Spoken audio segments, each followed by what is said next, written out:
Hi guys, it's Matt here from the Forex Coach. We're just looking at the major indices. Now, as a lot of you know, the mothership of all indices is the US S&P 500. You've got the Dow Jones and the Nasdaq as well. And what we've seen yesterday was some interesting price action. Now, yesterday with the trading signal, we did have a short position which we actually took on Wednesday. Now, from that position, a few of the members asked me a few questions regarding it and wanted some explanation as to why we took it. So I just thought I'm going to go through that with you and just talk a little bit about the potential on this market, because there is the potential here for a huge trade which could create a massive return and reward to risk ratio for people that do take it. Now, as we know with these markets, nothing's set in stone, and the trend has definitely been up, as you can see from the charts here.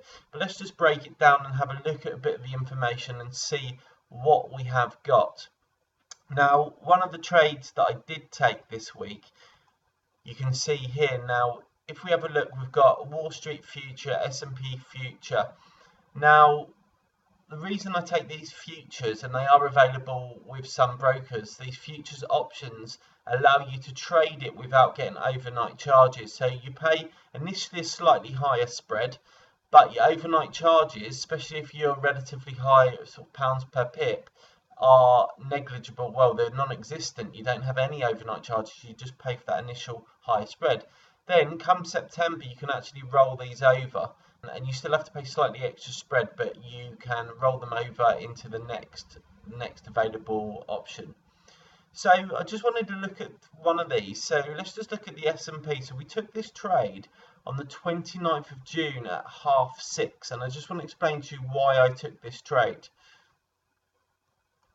So if we go to the S&P 500, and it was based on the daily charts.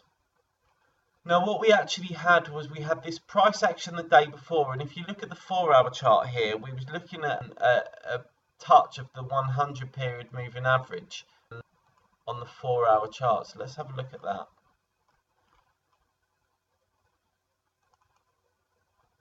So we've got the 200 on the S&P, but I think on the Dow Jones, it was this one here, yeah, the 100 period moving average. So this is what we was actually looking for the day before, and we ended up missing this move, incidentally. I mean, we were originally looking for it the week before and stuff, but we ended up missing this move. But when I looked at this price action on this Dow Jones, what you could see happened was we had this really good close, and it was very close to the 21, if not had touched and made contact with the 21 period moving average. And then we had this big bounce up here. So we took a short position around about here on this 8 period simple moving average. And then we took another entry up here, up on this band. And it was the same thing for the S&P 500. They tend to track each other quite significantly. So what you can see here is a similar sort of price action. I know it breached the 21 period moving average, so it's slightly different, but what we'd seen is this really good close and this bounce up to this upper envelope here. And if you have a look at the price that we actually got in short on, so we opened on the S&P at 2436.50, 2436.50, which was 2436.50 was around about here. So around about here. So we hadn't quite got up to that top level yet. And what I also done was looked at some previous price action, looking at how it was kind of reacting off these bands when it sold off and hit the 21 period moving average and stuff. So I knew that the potential there was because we also had this negative daily momentum as well, which you can see here. So we'd had the MACD crossover all the way back here, it pushed up, but we had this negative daily momentum. Now, for me, it signifies that we are starting to see a topping sort of formation here. And what we're going to see is some downwards action, and then some, bounces back up, downward action, bounces back up, etc. And I'm looking for potentially this being the start of a bigger move. Now, the next target for me would be on this S&P would be this moving average here, because this 100 period moving average hasn't actually been tested for some time now. And we can see it curving over here. The price could come down here, and it could be meeting, you know, somewhere up here. It could be meeting down here. But just going back to this trade again, the reasons why I got out of it and what I'm doing and how I'm trading this, because it is so volatile, what I tend to do is to load up when it's had the pullback, had a good close, or had the move, had a good close, and then had a bounce, and then I'm loading up down here. And then if it's hitting a key moving average or it's selling off, usually it happens in the afternoon, sort of halfway through the US session, and then some buying comes back in overnight. And then what we're seeing is this price action could be doing this pattern, and that's not to say it's going to be doing it. As always, it could keep going higher, and we just don't know where the top is. You know, we have still got, it's quite subjective, but a trend line all the way up here. But as we stand at the moment, if we go out to the monthly charts shortly, you'll see what I'm talking about. But so I'm loading up here, and then I'm exiting. Now what I'm doing is I'm still leaving parts of positions on. So for example, if I'm taking, say, 5 trades or 5 units up here, whatever they may be. So let's say you were trading £5 per point up here. If I'm happy with the run and it's head down, then I'm taking off maybe four of those positions, so I'm leaving £1 on effectively. And then as it's bouncing up halfway, I'm loading back up with another half a position. If it comes back up here, so another £1 or £2. If it comes back up here, and then more. And then what I'm going to do is slowly load up. So in theory, if the market kept doing this, then what I'm going to find is that I've still got a position left in from up there. I've got one from up there. I've got one from up there. So I will then slowly build up a position into this trade, while also taking profits along the way, so that if I am wrong and it does bounce up, then hopefully I'm going to minimize my potential loss. Now it's a difficult thing to do, a difficult thing to trade. It's a lot about timing and stuff, but I know some people are interested in this, and that's why I thought I'd discuss it today. If we just have a look at the monthly chart, and this is what I'm talking about, and it is so subjective, because we've obviously got the highs of the 2000, we had the tech bubble crash, we've then got the subprime mortgage crash in America. We're now all the way up here. I mean, look at the value of the market that's gained. It's huge. Now, what is interesting is this mid 2015, we did have this move here.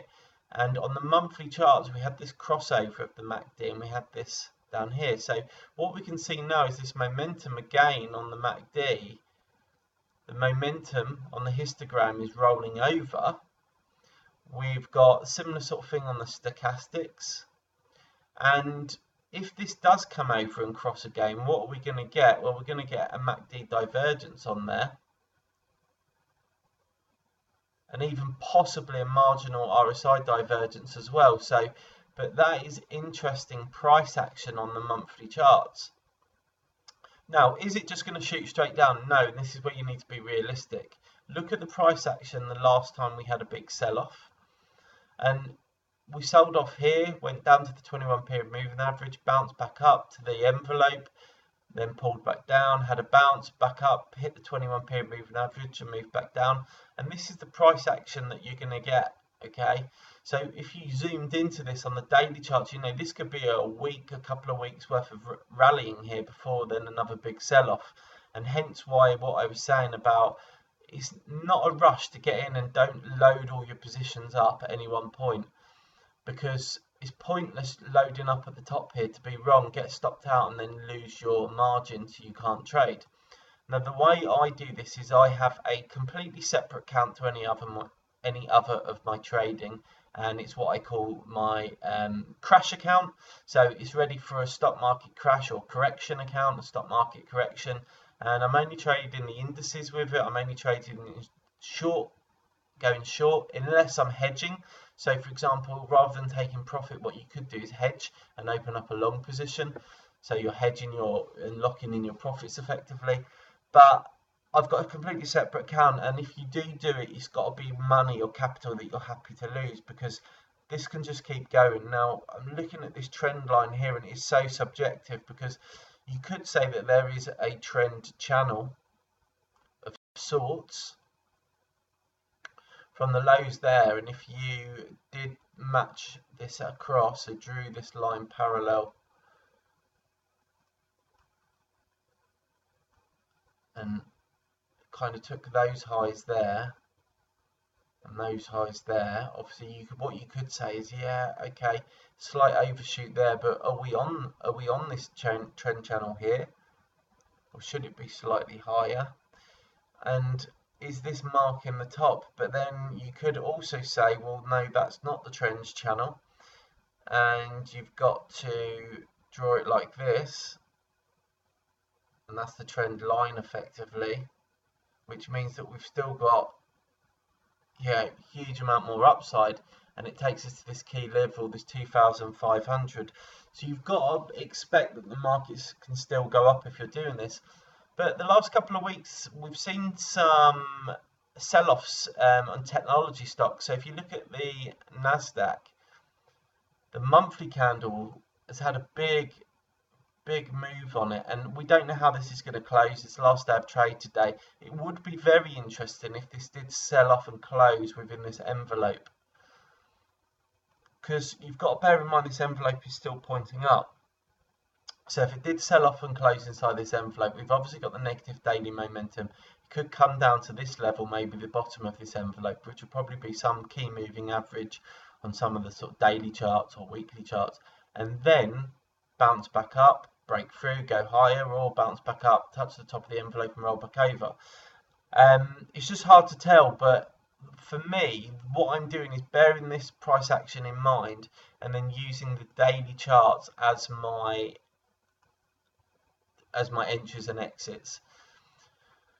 So for me, the daily charts, until we've got this negative momentum sort of waning off quite significantly, we've had this stochastics breach below this 30 level, and we've had this MACD sort of curving round and the signal lines looking to cross, then I'm going to be happy to be in short positions. If this does happen and we get this curve and it looks like it's going to bounce back up, then I'm going to exit everything and then allow it to come back up, and then if it rolls over again, get in. Now, just bear in mind, as I keep saying, there's going to be so many opportunities. This is going to be like a huge ship in the ocean trying to turn a corner, if it does turn. So the price action could go anywhere, and there's going to be so many opportunities to get in on any of these price moves that we could see. So don't rush in, don't shoot into it now and, you know, put all your capital at risk, but maybe just enter a couple of small positions and see how they go, and then you can always add into them and stuff like that. One of the other things I just wanted to discuss was this average earnings and stuff like that, because what we've always seen is some form of catalyst. Now, in the 2000s, we had obviously the tech bubble, which you can see here, and since then we have had the 2007, 2008-ish, and that was the subprime mortgages. So that was the catalyst there. We also had wars and stuff going on sort of after 2001 when we had 9/11 and things like that. So there was fundamentally reasons why we were also seeing that were contributing to these market sell-offs. Well, have we got a catalyst at the moment? And it's hard to say, because there is stuff going on in the US. We've obviously got the Trump administration in, and we've got a lot of his policies which are actually pro-business, so they're good for business. However, there's a lot of potential that he couldn't get past what he wants to get past. So, for example, this tax reform and stuff. Could that be the catalyst that then sends things rolling over? It's hard to say. We've obviously got US interest rates going up steadily. We've also got the reduction of the balance sheet over there. So are these some things that we're going to be seeing that are going to cause it sell-off? Now, this Shiller PE ratio for the S&P 500, it's price earnings ratio based on average inflation adjusted earnings for the previous 10 years. Now, a lot of people are saying, obviously, you know, the levels that it's at the moment have only been seen at times of stock market crashes. So we've got this, we're at about 29 at the moment, but we've seen these levels, you know, 1929, I think this big sell-off here. We've seen, you know, massive levels up here in the 2000s with the tech bubble. We've seen these levels that we've now breached with the subprime mortgage and the crash there, and we're now here again. The only thing I would say, looking at this, these two bubble styles, I would say these are bubble style crashes here, because I don't even know what went on in 1929. But it looks to me, the speed that this went up at and went down, that's really looking like some form of bubble. And that kind of matches the action here that we've seen. Whereas it was very different here. So and that potentially wasn't necessarily a bubble, although it was a mortgage bubble or a lending bubble. It wasn't necessarily an actual stock market bubble. So could that mean that because this isn't shot up and we're just seeing this steady price action, could this mean that we still get this going significantly higher and we see this sort of bubble style price action? So for example, I know Trump gets this tax reform through and we see another massive rally and we see this shoot up. So that's what I'm bearing in mind, and that's what I'm cautious to at the moment, because the sign is there, but every time this happens, it just isn't the same. It's going to be different because there's different things factoring it. So I think if we are doing this, we need to really be sure and base it on the charts and not just go with our gut feeling and say, yeah, I'm going to go all in, I'm shorting the S&P 500. I think we need to be realistic, because if this tax reform came through or something like that, and then we could see this really sort of rallying high, and I think how many people are shorting at the moment? How many people are going to have stop losses above here? How many orders are there that the market can go and fill? So just be cautious and be careful. And I suppose the message is really be a technical trader and base your entries and exits on the charts and what price action you're actually seeing. Price action is real time. It's the best indicator you can have. Use that. So I hope that helps. Be careful if you are already in and you are shorting it. You know, we've seen this sell-off before and we've seen what happens after. So think of all the people that were shorting all the way over here, maybe even got into positions down here at these lows, and you know, some people have moved stops and not even had stops, and people have just wiped out accounts through these periods. So as I say, the message really is be careful, and there's so many opportunities. Just go in with small amounts, because the potential return is huge. You know, we could be looking at, if there was a major sell-off, let's just go out to the monthly charts. If we saw a major price correction, and let's say that, I don't know, even we got down to this moving average here, which is the 200 period moving average on the monthly charts. This curved around here, we were getting selling action coming down here. So let's imagine this curving around and met at the 1500 level. Well, look at the amount of pips that we would be looking at down to there. You know, we're talking over 9,000 pips. So the potential is huge if there was a crash, and that's why I think the message really is not to pick the top. When we've got this price action and we're seeing this rolling over, then that's when we can probably say that we've got more confirmation to a sell-off. But it's one of the first of maybe a few videos that we do on this, and we kind of see how it plays out. I hope that helps, and I hope that potentially makes some people some money or save some people some losses. Bye for now.